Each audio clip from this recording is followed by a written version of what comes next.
Bonjour, bienvenue dans le podcast AWS en français. Aujourd'hui, on va parler FinTech avec la FinTech des FinTech, Trésor. Restez branchés, le podcast AWS, c'est maintenant.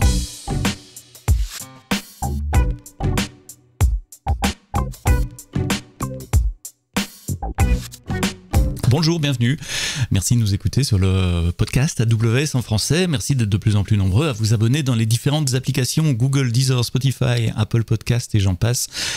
Sur le site web aussi, je vois que vous êtes nombreux à nous écouter sur le site web, ce qui me surprend toujours, parce que c'est plus facile de s'abonner dans une app et de recevoir les downloads automatiquement tous les vendredis quand on publie le podcast. Je l'ai dit dans l'intro, cette semaine on va parler FinTech dans le cloud, avec la FinTech des FinTech, c'est comme ça que vous vous définissez. J'ai le plaisir d'accueillir Julien Mortuaire qui est CTO chez Trésor et Nicolas Borde, architecte cloud. Messieurs, merci d'être là. Dites-moi, Trésor, c'est quoi ? Bien, merci de nous recevoir. Trésor, c'est du coup la FinTech des FinTech, tu l'as dit. On fait une API qui va permettre à des FinTech de proposer à leurs clients finaux des comptes, des cartes, d'encaisser des chèques, de créer un IBAN, de recevoir des virements, d'envoyer des virements. Voilà, donc toute la panoplie nécessaire bancaire pour construire finalement une offre bancaire qui vont eux-mêmes du coup proposer à leurs clients finaux. Donc si moi-même je veux créer une FinTech bancaire, un concurrent de Revolut ou Monzo qui est moins connu en France mais que j'ai beaucoup utilisé quand j'habitais en Angleterre, je fais appel à vos services et finalement j'ai une banque à ce service. Ça... Exactement, en fait on se positionne comme un core banking, donc pour pouvoir faire ce genre de choses il faut être régulé. Et donc Trésor, en plus de provider toutes les API et les outils techniques nécessaires pour faire tout ça, est régulé par la CPR et donc permet de simplifier énormément la création de ce type de structure FinTech. Ah oui, donc non seulement vous offrez l'infrastructure technique et les API qui permettent de le faire, mais vous avez la licence de banking et vous êtes régulé par l'autorité de régulation des marchés financiers en France. Et depuis peu, je crois que depuis mars, on a le full scope, donc on est en capacité de provider de quasiment tous les services de paiement qui sont aujourd'hui possibles et disponibles par la CPR. Et si je veux créer une banque, alors tout ce que j'ai à faire, avec des guillemets, c'est créer une user interface. Je fais une application mobile et j'appelle votre API. C'est notre pari, en tout cas, c'est ce qu'on cherche à faire. Donc on a différentes briques qui permettent de faire ça. Notre cible ultime, c'est de pouvoir te dire effectivement, crée ton application bancaire, concentre-toi sur ton métier, sur la banque, sur la chasse de tes clients et sur la valeur ajoutée que tu as. Tout ce qui est à côté, tout ce qui est API, etc., on gère pour toi. Vous faites à la finance ce qu'AWS a fait à l'infrastructure IT, en donnant un accès à ce service, à ces banques-là. C'est que des banques, vos clients, ou ça peut être aussi des sociétés FinTech qui ne sont pas nécessairement des banques, mais qui ont besoin à un moment dans leur fonctionnement de comptes bancaires, d'IBAN et de régulation? Effectivement, donc on a des FinTech, on est établissement de paiement. Ça veut dire que et on a une API qui est extrêmement versatile, qui permet de faire beaucoup de choses. Donc on a effectivement tout le set d'API qui permet de créer un compte de paiement en carte, IBAN, etc.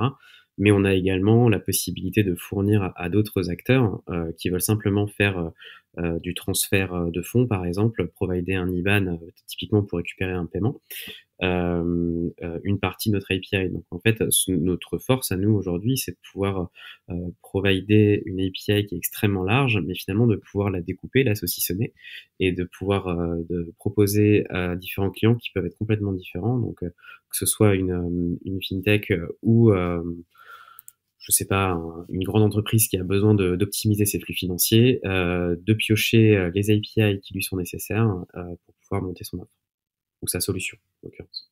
Alors, donc vous tournez du core banking finalement, vous avez les mêmes challenges et les mêmes problèmes que les banques plus traditionnelles. Comment cette activité de core banking et de paiement met à mal un système informatique? Comment ça stresse un système informatique? C'est quoi les points d'attention que vous avez? Alors, on en a plusieurs. Je vais les citer dans le désordre, mais on a toute une activité carte aujourd'hui. Faire de la carte chez Trésor, ça veut dire émettre des cartes, donc des cartes bancaires qui seront finalement des bouts de plastique qu'on aura dans le portefeuille ou virtuel sur un téléphone Apple ou Android, mais également gérer toutes les transactions qui sont associées. Ça veut dire qu'à chaque fois que donc on doit avoir 1,5 million, entre 1,5 million et 2 millions de cartes qui sont dans la nature aujourd'hui. À chaque fois que quelqu'un utilise une de ces cartes-là pour aller chez le boulanger ou à la Fnac, la demande d'autorisation de paiement, donc est-ce que j'ai le droit de dépenser 50 euros par exemple ou 2 euros chez mon boulanger, va arriver sur les systèmes de Trésor pour dire OK, pas OK. Ça, généralement, quand on est en train de payer, on n'a pas envie que ça prenne du temps. Donc, on a une forte contrainte en termes de performance et de latence. Et le réseau le réseau bancaire sur lequel on est connecté nous impose également des contraintes en termes de temps de réponse. Donc ça, c'est un premier point. Il faut qu'on puisse répondre rapidement, de manière fiable, pour éviter des découvertes qu'on n'a pas envie d'avoir, sur des autorisations bancaires de cartes. Donc là, on a un vrai sujet performance. Et la disponibilité aussi, c'est 24 sur 24, 7 jours sur 7. On peut pas dire ah non, désolé, pendant une demi-heure on fait une mise à jour. C'est exactement ça. Donc on a un vrai sujet de disponibilité, on a un sujet de PRA également qui est important. Puis on a un sujet de scalabilité, c'est-à-dire que dans les fintechs qu'on a, on en a une très connue aujourd'hui qui est une licorne qui s'appelle Swile, qui fait du ticket restaurant. Donc là, tu vois, typiquement, on n'est pas sur une banque en soi, mais on est sur un service de paiement. Donc Swile utilise Trésor pour émettre les cartes et donc pour les autorisations bancaires. Swile, c'est un comportement particulier puisque la carte est utilisée entre midi et 2 essentiellement, du lundi au samedi, mais par énormément de personnes. Et donc ça veut dire qu'on va avoir un pic de trafic très très important entre midi et 2 qu'il va falloir qu'on arrive à absorber. Donc il faut qu'on arrive à scaler très rapidement et tout en conservant les contraintes de performance que je parlais tout à l'heure. Donc, scalability, disponibilité, performance, dans le sens latence, pouvoir répondre rapidement sont les trois challenges. Alors, comment vous adressez ces challenges? Vous avez fait des choix technologiques. Une partie, si j'ai bien compris, au début, votre infrastructure était chez un provider classique et vous avez fait le pari de migrer vers le cloud. Alors, comment le cloud vous permet d'adresser, ou je sais pas comment poser la question. J'ai deux manières de poser la même question. C'est quels sont les choix techniques que vous avez fait dans le cloud ou comment le cloud vous permet d'adresser ces challenges? Alors, le cloud, et plus particulièrement le cloud AWS, nous a permis, en fait, pour adresser tous ces challenges-là, si je reprends un petit peu dans l'ordre, la scalabilité, c'est quand même le premier, on va dire, le totem de chez AWS. On a proposition de valeur. Voilà, une vraie proposition de valeur. On a quand même accès à de la ressource quasiment illimitée et à n'importe quel instant. Donc, nous, ça déjà, c'est plutôt important. Sur la disponibilité, on peut aussi être présent dans plusieurs régions. Donc pareil pour avoir toujours des infrastructures de secours. Puis après pareil pour des contraintes réglementaires, on se doit d'avoir les données dans des endroits particuliers. Donc voilà, juste pour ces deux raisons-là, le choix du code était déjà suffisant. Puis après il y a effectivement tout le reste, c'est le fait de pouvoir se concentrer plutôt sur le code, plutôt sur l'applicatif, sur la valeur métier et pas forcément sur l'infrastructure. Il y a des professionnels pour ça. Et nous, on est professionnels de la fintech et gérer des serveurs, c'est à la base pas notre métier. C'est celui plutôt de chez AWS, donc ça nous va aussi très bien. Et puis surtout, le quatrième aspect, c'est la partie service. On a, comme disait Julien, des contraintes réglementaires, donc on a besoin de pouvoir analyser des grands volumes de data.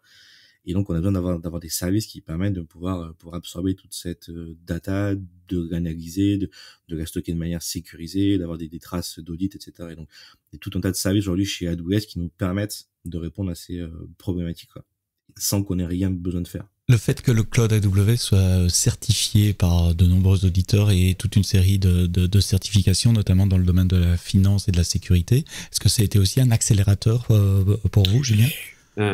Ouais, tout à fait. On parle notamment PCI. Ça nous aide aujourd'hui à pouvoir développer des solutions qui sont PCI DSS compatibles. Donc ouais, ça nous aide beaucoup. Ensuite, c'est des éléments de réassurance. C'est-à-dire que globalement, il faut qu'on échange avec notre sécurité à nous, chez Trésor, avec notre maison mère, avec le régulateur, etc.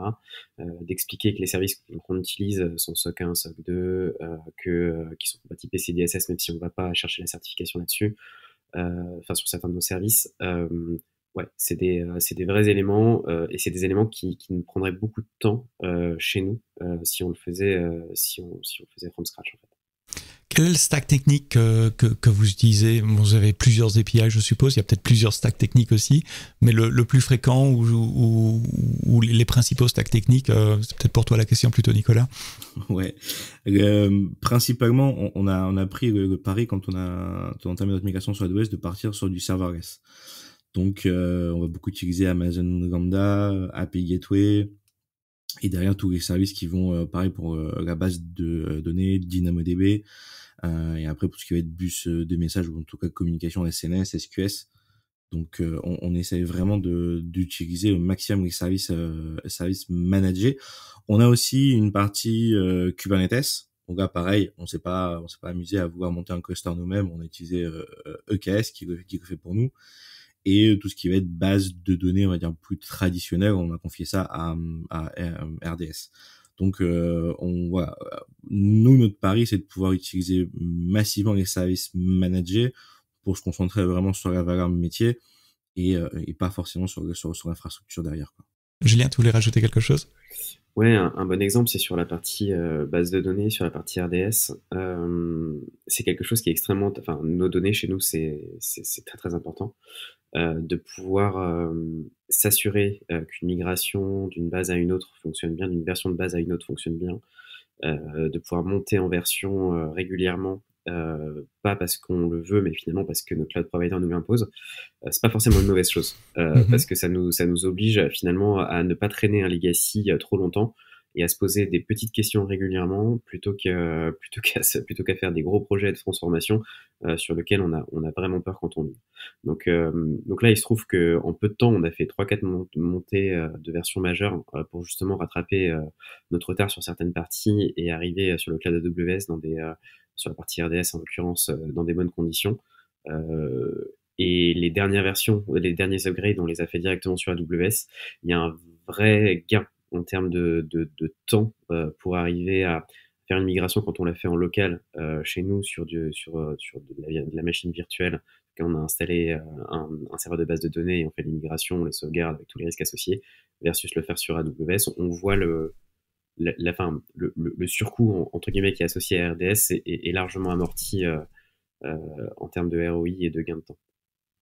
Donc, vous tournez des fonctions de paiement et core banking sur une architecture serverless et service managé. Et ça, c'est plutôt inhabituel, puisque ceux qui implémentent ce genre de fonctionnalités, d'habitude, sont des acteurs traditionnels du monde de la finance, qui sont, comment dire, plutôt prudents parfois, ou attentistes, ça dépend des pays, quant au cloud. Donc, il y a une question que tout le monde se pose et que je me dois de vous poser également. Où sont vos données? Quid de la compliance? Comment ça se passe à ce niveau-là? Vous êtes une startup française, si j'ai bien compris, vous offrez vos services essentiellement à des clients français pour le moment, mais a priori pas que. Donc comment ça se passe en matière de gestion des données, de choix des régions, de protection d'accès, enfin vous savez tous ces sujets autour de j'ai lâché le gros mot, la souveraineté des données et du cloud. Eh bien, donc on héberge nos données en Europe, de toute façon, donc sur les data centers européens de AWS. Après, on utilise tous les systèmes de chiffrement et de cryptographie, soit matériel, soit logiciel. Donc, on a du surchiffrement à certains endroits pour nous assurer que tout est bien sécurisé et au bon endroit. Donc tout ça, c'est des éléments de réassurance qui nous permettent d'avancer quand on parle avec notre sécurité, quand on parle avec notre maison mère et quand on parle avec le régulateur. Maintenant, ça reste un sujet, on est bien d'accord, hein, ça reste un sujet. C'est un sujet qui est compliqué parce que quand on parle de données de paiement, qui sont majoritairement les données qu'on manipule aujourd'hui, ce sont des données qui proviennent d'acteurs tiers, type Visa, Mastercard, qui sont déjà dans le giron en fait d'une loi extraterritoriale qui pourrait exister. Donc ces données-là arrivent d'acteurs américains, on va les stocker chez nous et donc aujourd'hui du coup sur AWS et on va les refournir après à nos clients qui sont du coup des fintechs, des entreprises qui ont fait également eux majoritairement le choix du cloud alors pas forcément AWS, même si c'est Mhm. une grosse partie de nos clients, mais en tout cas de cloud extérieurs qui sont pas forcément des clouds étatiques français. Et c'est plutôt logique, hein, quand on a une fintech, une petite boîte, on cherche à trouver toutes les solutions pour pouvoir accélérer et avancer rapidement. Donc enfin, il y a pas mal d'éléments à prendre en compte pour prendre cette décision-là. Le cycle de vie de la donnée, tel que je viens de le préciser, il est important. C'est-à-dire d'où provient la donnée et où est-ce qu'il va. Parce que ça ne sert à rien de faire de la surprotection au milieu de la chaîne si en début, en bout de chaîne en bout de chaîne des deux côtés, hein, la donnée se retrouve à la fin chez un cloud provider ou chez une entreprise qui serait soumise à des règles extraterritoriales. Dans le stack technique, j'ai parlé, où nous avons parlé d'API, tu as parlé de serverless, d'API gateway, et ce sont les suspects usuels, hein, je m'attendais à ça dans ta réponse. Vous avez dit aussi que les données, c'est super important pour vous, et donc vous faites certainement de l'analytique, il y a des besoins de reporting. Typiquement, les banques, elles font plutôt le reporting en batch, lambda, ça marche pas trop. Comment ça marche votre partie analytique ? Alors, pour analyser la donnée, on a besoin déjà d'avoir cette donnée. Aujourd'hui, tout à l'heure, je te disais qu'on stockait sur ADS, on stockait sur DynamoDB, on a aussi parfois des données qui sont stockées sur S3. Donc, déjà, il faut qu'on arrive à pouvoir capter toute cette donnée-là dans un seul point pour ensuite qu'on puisse commencer à l'analyser. Donc, on a tout un système pour exporter ces données quasiment en temps réel, avec par exemple DMS sur la partie ADS, etc., qui permet en fait de streamer toutes nos données dans un puits de données, en fait dans un data lake. Derrière, en fait, c'est un compartiment S3, hein, hautement sécurisé. Et une fois qu'on a la donnée sur S3, stocké d'ailleurs en parquet pour des raisons de performance, on est quand même sur des gros volumes, on va pouvoir faire de l'analyse via Athena. Et l'avantage de faire de l'analyse avec Athena, c'est que c'est des requêtes SQL, donc c'est des requêtes qui sont facilement compréhensibles par nos équipes métiers. Elles sont parfaitement à l'aise. On peut construire et modéliser notre data dans Athena comme on veut. On peut créer les tables qu'on veut, on peut créer des vues qu'on veut pour avoir des données qui sont déjà préfiltrées. Et donc c'est comme ça aujourd'hui qu'on peut exploiter ça. Le problème d'Athena, c'est que ça nécessite quand même de faire des requêtes à un moment donné. Donc on s'est dit, il faut quand même qu'on mette un outil encore un peu plus high level dessus, et on est parti du coup sur du QuickSight, qui permet d'avoir comme ça des dashboards pour avoir des KPI qu'on vérifie tout le temps, qu'on a besoin de toujours avoir sous le coude. Donc on ouvre juste QuickSight et on a tout, quoi. Plutôt que de faire à chaque fois. Donc même dans la partie data, vous appliquez cette philosophie du serverless et du manager, puisque S3 est serverless et managé. Athena, donc c'est un service managé qui permet d'interroger les données avec un langage de programmation SQL, comme tu l'as dit, c'est un Presto managé, si je dois résumer super rapidement. Et QuickSight, c'est l'outil de visualisation BI qui permet de faire des beaux dashboards et des tableaux. Tu parlais d'une migration, un de vous deux a dit on a migré vers le cloud. Vous veniez de quoi avant ? C'était quoi l'environnement avant ? Juste pour comprendre le gap entre l'ancien et le nouveau. En fait, c'était un provider cloud qui nous offrait de l'infra as a service. Donc la capacité typiquement de popper un cluster VMware avec tout ce qu'il faut à l'intérieur en termes de réseau, de network, du NSX, etc. Donc on avait un environnement qui était full virtualisé avec la capacité à popper des VM quand on voulait. Mais on devait manager la totalité de la stack, de l'OS au kernel, au patching, les middleware, le soft, hein, finalement, sur par exemple le soft de SGBD.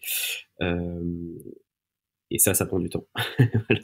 Et donc, c'est pas une migration, en fait, c'est une réécriture, parce que migrer, ça aurait été juste redémarrer en EC2 vos VMware. C'est intéressant ce que tu dis, parce que donc c'est une transition qu'on a démarrée l'année dernière. Donc c'est quelque chose qu'on veut relativement court, alors relativement, hein, donc c'est quelque chose qui a été préparé pendant 6 à 8 mois et qui est en cours d'exécution aujourd'hui et qui va encore durer on va dire 3 mois, je pense, peut-être un peu plus avec un petit peu de retard.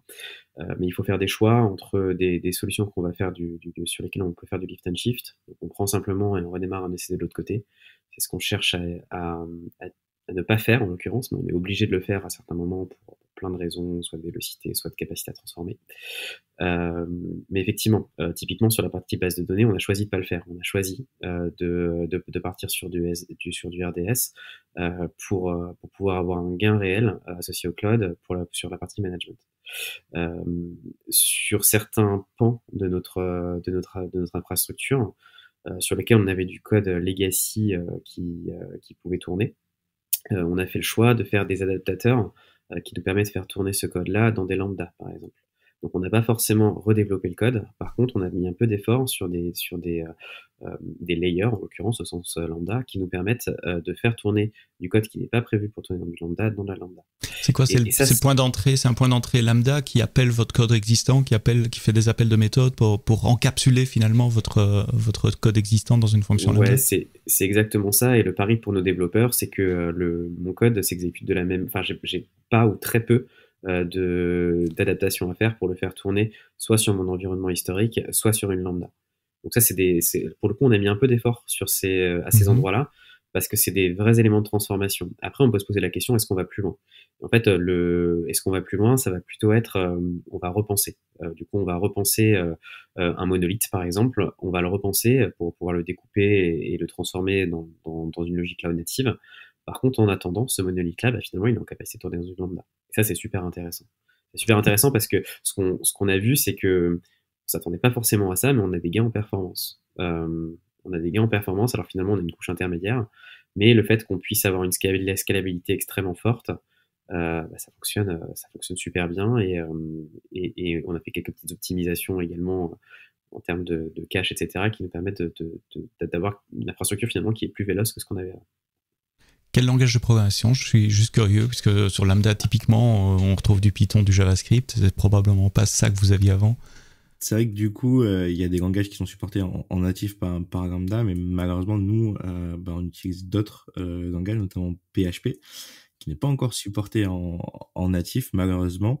Mais justement, avec le système de layer dont parlait Julien tout à l'heure, il y a des projets open source qui ont vu le jour, qui permettent justement de faire tourner un binaire PHP du coup dans une lambda, et c'est ce qu'on utilise aujourd'hui.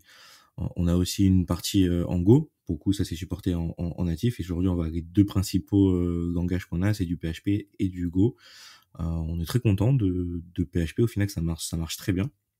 On joue avec les différents layers, aussi bien pour des lambdas qui vont répondre à une API gateway, donc plutôt un événement HTTP, que pour des lambdas qui peuvent aussi réagir à des événements SNS, voire même des lambdas qui peuvent être exécutés comme ça en stand-alone à intervalles réguliers. On arrive à avoir exactement les mêmes comportements que si on avait au final notre code derrière un serveur Apache par exemple, ou qui s'exécutait en cron. C'est ce que j'allais dire, la mauvaise réputation de PHP date de versions très anciennes et ne mérite plus cette mauvaise réputation depuis les versions récentes. Mais bon, vous connaissez les réputations, ça met du temps à changer. Alors, tant qu'on parle de langage de programmation et d'outils, etc., tu as parlé de modernisation. Julien, est-ce que vous modernisez aussi la chaîne de développement? Est-ce que vous faisiez déjà du CI/CD, donc l'intégration continue, du déploiement continu avant? Est-ce que vous en faites maintenant ou est-ce que c'est quelque chose que vous regardez? Alors, ouais, nous on fait avant d'arriver chez AWS, depuis le début de chez Trezor, on utilise une solution GitLab avec du GitLab CI. Donc on a de la CI un peu partout chez nous, qu'on a appliqué d'ailleurs avec du Terraform pour l'infra as code chez Trezor. Donc aujourd'hui c'est rigolo parce que quand on parle avec nos opérationnels techniques, nos ops, on parle de modification de code et moi comme je traite un peu les deux sujets, la partie dev et la partie ops, à chaque fois il faut que je reprogramme mon cerveau en disant tu parles de code Terraform ou de code de développement pur en PHP ou en Go. Mais donc du coup on utilise la même stack aujourd'hui, GitLab CI, aussi bien pour le développement d'infrastructures, le déploiement et le développement d'infrastructures finalement, que pour le développement de nos logiciels, de notre soft et de notre API. Maintenant, c'est un sujet aujourd'hui qu'on souhaite faire évoluer. On est content pour le coup de GitLab CI, mais on cherche à avoir une intégration un peu plus poussée aujourd'hui dans l'écosystème. Donc on regarde, on essaie de voir ce qu'on est en capacité de faire. C'est un des sujets qui est ouvert aujourd'hui là sur Q2. Et c'est du GitLab que vous déployez vous-même sur EC2, que vous maintenez pour le coup, qui est un peu différent de votre philosophie manage services. C'est exactement pour ça qu'on regarde. D'accord. C'est exactement pour cette raison-là qu'on regarde, puisque c'est pareil, la gestion des sources, c'est hyper important en tant que notre donnée. Et du coup, tout le patch management qui est associé derrière, etc., c'est du travail, c'est un métier. Je préfère mettre ce temps-là à développer du code, à exploiter, du coup, à utiliser cette solution-là plutôt qu'à l'exploiter pour le coup en termes de mise à jour et de patching. Donc, c'est exactement pour ça qu'on regarde. On regarde le champ des possibles qui nous est offert aujourd'hui. Côté serverless, vous utilisez des frameworks qui gèrent l'infra serverless. Tu as parlé de Terraform, donc je soupçonne que la réponse est non.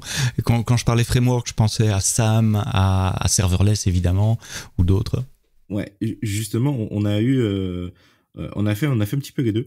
Au début, on est parti vraiment avec du serverless quand on a commencé un petit peu à découvrir un petit peu la partie serverless sur AWS. On s'est dit bon, ben on va prendre un framework qui le fait. Il y avait serverless, ça se prend très très facilement en main, c'est très pratique, donc on a dit voilà, on part sur ça. Et puis voilà, petit à petit on a grossi les choses qu'on voulait migrer, on a aussi des nouvelles applications qui ont été créées directement sur AWS. Et donc clairement au bout d'un moment ça reste montrer ses limites. Et aussi sur le marché on s'est rendu compte que Terraform était quand même pas mal de popularité côté Ops pour vraiment des personnes qui font de l'opérationnel. Et voilà, il y a eu pendant un temps un petit flottement, mais au final, Terraform est en train de remporter la bataille chez nous. Et même moi qui au début était quand même je soutenais beaucoup serverless, je suis passé à Terraform et voilà, j'en suis pas mort et ça me va très bien aussi. Ouais, je rebondis sur ce que tu dis. Effectivement, serverless c'est une super solution pour démarrer, c'est top. Pour poker, c'est super. Je continue à faire mes POC en serverless parce que c'est très rapide. En revanche, un exemple basique, mais on a une API avec, je sais pas, une cinquantaine de endpoints dedans. En fait, on peut pas le gérer avec serverless aujourd'hui ou pas sans faire des bidouilles parce que ça va créer trop de ressources dans une stack CloudFormation qui va pas arriver à la manger. Et donc du coup, c'est un exemple, mais en fait la succession de petits points comme ça, des points de friction qu'on peut toujours détourner, mais qui sont finalement traités de manière seamless dans un Terraform. On a basculé finalement tous nos systèmes d'infra as code sur Terraform. Vous avez une équipe Ops? On a une équipe Ops aujourd'hui, d'une dizaine de personnes. Alors quand je suis arrivé chez Trezor, moi je viens de l'IT pur, même si je travaille dans le bancaire pendant longtemps, mais l'Ops pour moi c'est comme toi tu l'entends, c'est quelqu'un qui va travailler sur l'infrastructure. Quand je suis arrivé chez Trezor et quand on parle d'Ops, en fait on parle d'opérationnel bancaire, c'est-à-dire de personnes qui vont traiter de la fraude, etc. Donc c'est pareil, là je dois faire une petite programmation du cerveau à chaque fois. Mais oui, donc du coup on a une équipe d'une dizaine d'Ops techniques pour le coup chez nous, qui va s'occuper qui est séparée en deux, en fait, une partie qui va s'occuper vraiment du maintien du build de l'infrastructure, du noyau central, de la landing zone, de tout ce qu'il y a derrière. Et une autre partie de l'équipe qui va être satellisée en fait dans nos différentes squads de développement, et qui va aider au quotidien les développeurs à la construction des Terraform et à la construction globalement des solutions pour qu'ils soient dans le bon carcan pour être déployés sur notre infrastructure. Je posais la question parce que j'ai l'impression, et dites-moi si vous voyez les choses différemment, que quand on utilise fortement Terraform, c'est justement que c'est parce qu'il y a un centre de gravité Ops dans l'organisation qui fait qu'on veut gérer l'infrastructure façon Ops, tandis que si ce sont des devs purs qui doivent, par la force des choses, faire de l'infra parce qu'à un moment il faut bien déployer, ils vont aller plutôt sur des frameworks SAM et serverless. Vraiment, le point de bascule chez nous, il est plutôt lié à des limitations. Des limitations des serveurs. T'as raison. T'as raison parce effectivement, on avait une équipe, on a toujours une équipe Ops, mais du coup, qui arrive avec des connaissances, etc., sur certains sujets. Et donc, ça simplifie, ça permet de, comment dire, on uniformise un petit peu nos connaissances. D'accord. On uniformise les pratiques. Les devs sont aussi intéressés dans l'absolu sur Terraform, même si toujours un sujet de compétences et de connaissances, ça les intéresse, mais ils ont besoin d'accompagnement et ils veulent de l'accompagnement. Donc ça nous permet d'avoir un centre de gravité qui est bien positionné. Vous avez fait bien plus qu'une migration, parce qu'on a parlé migration, et c'est vraiment une réécriture, et on en a parlé dans quelques détails. Merci pour ça. Une migration, c'est jamais tout rose. Il y a des choses qui marchent moins bien, ou on se cogne parfois la tête sur un mur avant de changer de direction. C'était quoi vos moments pénibles dans cette migration ? Bah, on en a eu plusieurs, mais il y en a quelques-uns qui me viennent en tête. C'est déjà quand on commence, on se retrouve du coup à gérer 2 infras, avoir des choses un petit peu de chacun des côtés. Et puis quand on commence, il y a des questions qui se posent quand on commence tous les projets. C'est comment est-ce qu'on architecture, comment est-ce qu'on découpe aussi nos comptes AWS, comment est-ce qu'on s'en sert, tout ce qui est permission. AWS quand même fonctionne beaucoup avec IAM, donc il faut avoir les bonnes permissions aux bons endroits. Il faut pas en ouvrir trop, il faut pas en donner pas assez. Donc il y a tout ça en fait à gérer à l'échelle de tout un département IT. C'était un petit peu de friction au début. Après, on a eu aussi l'apprentissage de certains services quand on les a utilisés dans certains cas. Parfois, c'était peut-être pas le bon service utilisé au bon endroit. Parfois, on pensait qu'il se comportait comme ça et en fait pas forcément. Donc, toute cette appréhension. Et après, la coordination de toutes les équipes pour commencer un petit peu à les accompagner et essayer aussi de changer la mentalité. De passer aux limitations qu'ils pouvaient connaître en fait avant sur notre infrastructure, et en expliquant que maintenant sur AWS on n'a pas forcément ces limitations, on en a peut-être d'autres, mais qu'il faut du coup peut-être réfléchir différemment et du coup prendre des patterns, des choix d'architecture différents parce qu'on n'a plus les mêmes contraintes. Je pourrais compléter en disant que on a aussi un sujet de transformation des skills sur les gens qui est important, et donc du coup on va amener des développeurs à travailler en cloud native, donc sur des solutions qu'ils connaissent pas forcément. Donc il faut les accompagner, il faut les rassurer. Et puis il y a un truc que moi je dis très régulièrement, c'est que j'ai aucun problème à me tromper. J'ai aucun problème à faire un truc et à se rendre compte que c'est pas là où il fallait qu'on aille. À partir du moment où on le fait relativement rapidement, il n'y a pas de souci particulier. Et donc c'est une philosophie que j'essaie de faire passer dans les équipes. C'est des fois un peu difficile parce que tous nos développeurs et globalement tous les développeurs aiment faire quelque chose qui fonctionne du premier coup et qui est au bon endroit.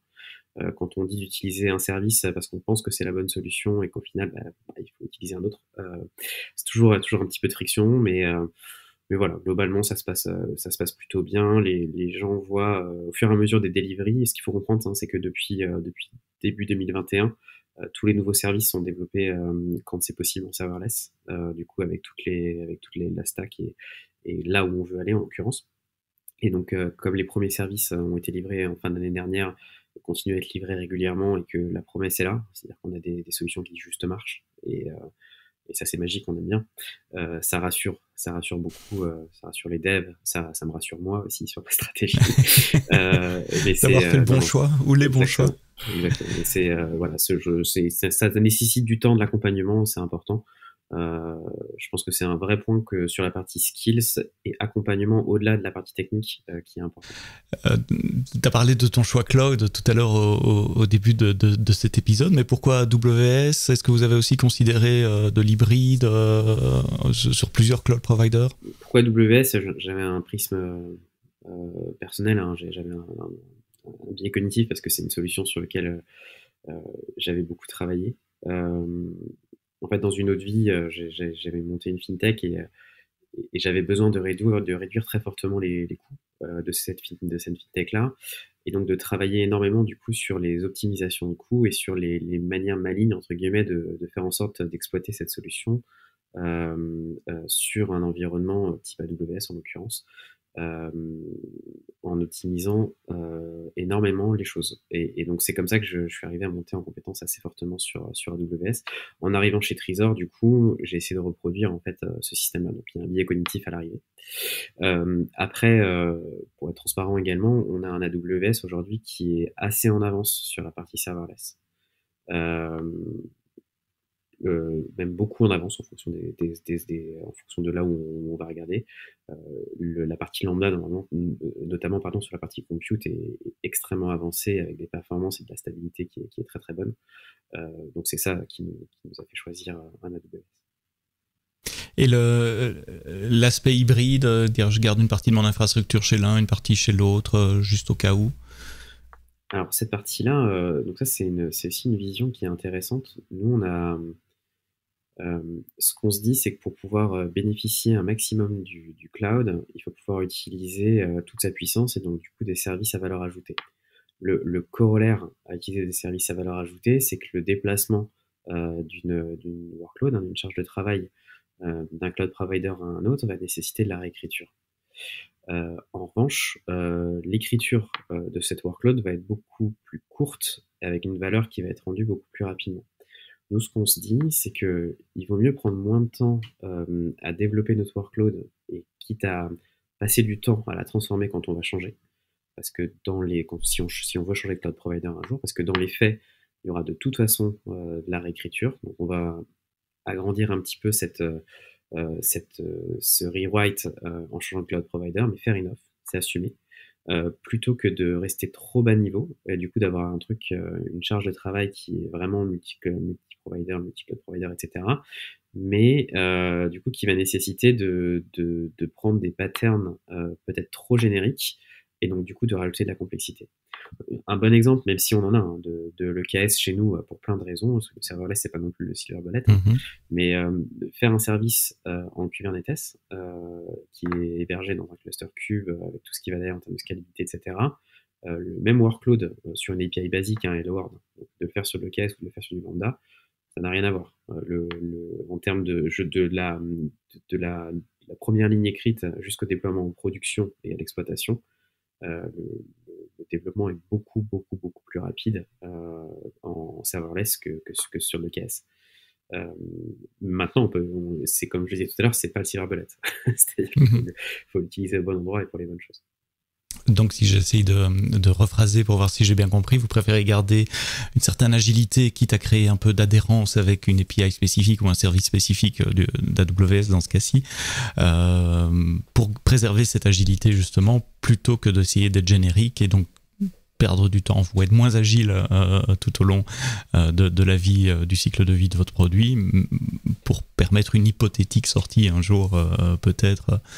Est-ce que c'est un bon résumé? C'est ça. Et puis si je prends mon exemple du Hello World, si je prends 10 minutes à le faire sur du serverless et 1 heure à le faire sur du Cube, bah finalement je préfère le faire en serverless attaché Amazon aujourd'hui et passer 50 minutes dans 2 ans si jamais j'ai envie de sortir pour pouvoir le refaire sur un autre cloud provider, et peut-être que finalement je prendrai 10 minutes parce que je vais m'attacher également à ces API. Donc au final j'aurais pris 20 minutes pour le service plutôt qu'1 heure. Alors, si j'ai bien compris, la migration est toujours en cours. Pour le moment, vous avez toujours encore certains services sur l'ancienne infra. Tout n'est pas encore en serverless. Mais comment vous voyez le futur, outre la migration, maintenant que vous avez fait cette étape serverless, service managé dans le cloud? Le futur, c'est déjà de continuer et de finir notre migration, de continuer à réécrire certains de nos services pour les rendre vraiment cloud native, et vraiment d'aller à fond sur la partie service managé. Nous, notre but à terme, c'est quand même de pouvoir faire tourner une banque sans aucun serveur. Et donc, si en plus on peut faire tourner cette banque dans une fonction comme ça, c'est quand même encore mieux. Donc, c'est vraiment, c'est notre vision à terme. Donc, on continue à migrer. On sait très bien que ce qu'on a migré pour l'instant, comme disait Julien, il y a certaines choses qu'on a migré comme ça en direct. Il faut qu'on continue à revoir, à reconstruire, à refaire. Mais vraiment, on veut être dans cette approche-là où on va avoir le moins d'infra à gérer et le plus de valeur à délivrer.